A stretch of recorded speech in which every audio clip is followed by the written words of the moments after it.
শেষ মুহূর্তে স্পেনের কাছে গোল খেয়ে 1-0 গোলে হেরে পর্তুগাল এর থেকে বিদায় নিল, টুর্নামেন্ট থেকে বিদায় নিল। তো আগে রোনালদোর সমালোচনা হচ্ছে, ট্রল ব্যান্টারিং এগুলো চলবে, এটা স্বাভাবিক বিষয়। নামটা রোনালদো সেহেতু এটা হয়, মানে বিচলিত হওয়ারও কিছু নেই, খারাপ হওয়ারও কিছু নেই। রোনালদো ফ্যানরাও এতে অভ্যস্ত, আর সর্বোপরি যেটা বলি, মেসি ফ্যানরাও এটাতে অভ্যস্ত হয়ে গিয়েছে এক সময় হয়তো। তো যারা মেসি রোনালদোর ফ্যান, এটা এমন কিছুই নয় যে তার হয়তো একজনের ভালো সময় যাচ্ছে, একজনের খারাপ হচ্ছে, তুলনামূলকভাবে এটাই হচ্ছে কথা। এখন যদি পর্তুগালের এই ব্যর্থতার পেছনে কারণ কি সেটা বলি, তাহলে প্রথম কথা হলো মাঠের খেলাতে বারবারই বলেছি যে অ্যাটাকিং এ পর্তুগাল ভালো খেলবে একমাত্র ব্রুনো ফার্নান্দেজ ভালো খেললে।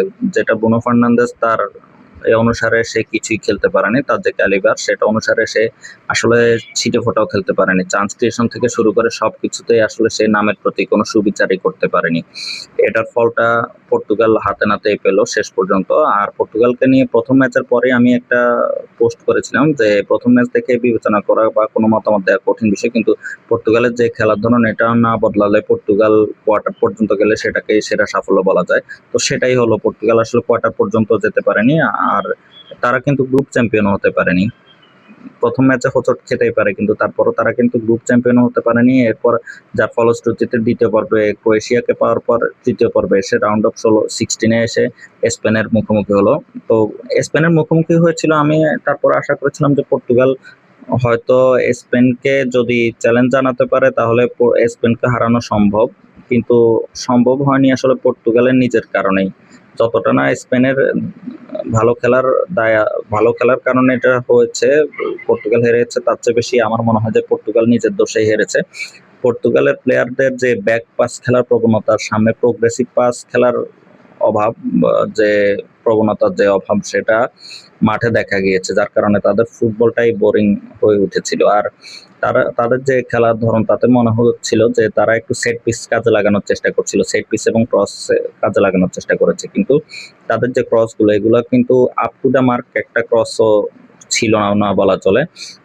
রোনালদোর যে হেডিং অ্যাবিলিটি সেটাকে কাজে লাগাতে হলে অন্তত পক্ষে তার কাছে তো বল পৌঁছাতে হবে। এখন দুই একটা পোস্ট দেখলাম যে রোনালদোর দায় আছে, রোনালদো যেহেতু বল ইয়া করেনি সেটা আছে, কিন্তু আমি বারবারই বলেছি যে রোনালদো কি খেলতে পারে, কি করতে পারে না করতে পারবে সেটা সবাই এখন মোটামুটি অবগত আছে। তো সেই হিসেবে তার টিমমেটরা চেষ্টা করতে হবে, করতে হবে। আর সেই জন্য সে এটা নিয়ে দলে টিকে আছে, এবং এটা নিয়ে সে পর্তুগালের সেরা একজন পারফর্মার বলেই সে দলে আছে, সে নামের ভারে দলে আছে, বিষয়টা তা নয়।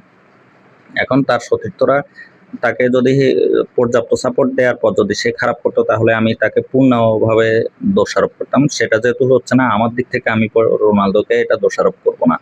আর গঞ্জালো রামোসকে টাইম দেওয়া হয়নি এটা নিয়ে অনেকে কথা বলছেন। গঞ্জালো রামোসকে আমার যেটা মনে হচ্ছে যে কোচের যে রবার্টো মার্টিনেজের যে গেম প্ল্যান দেখলাম বা খেলানোর যে সিস্টেম দেখছিলাম, আমার মনে হচ্ছিল যে খেলাটা অতিরিক্ত সময় নিয়ে যাওয়ার পরিকল্পনায় খেলছেন। তো ওই ক্ষেত্রে হয়তো গঞ্জালো রামোসকে অতিরিক্ত সময় খেলাটা গেলে তখন নামানোর পরিকল্পনা করেছিলেন কোচ। তো সে সময় গোল খেয়ে যাওয়াতে আর সেটা সম্ভব হয়নি।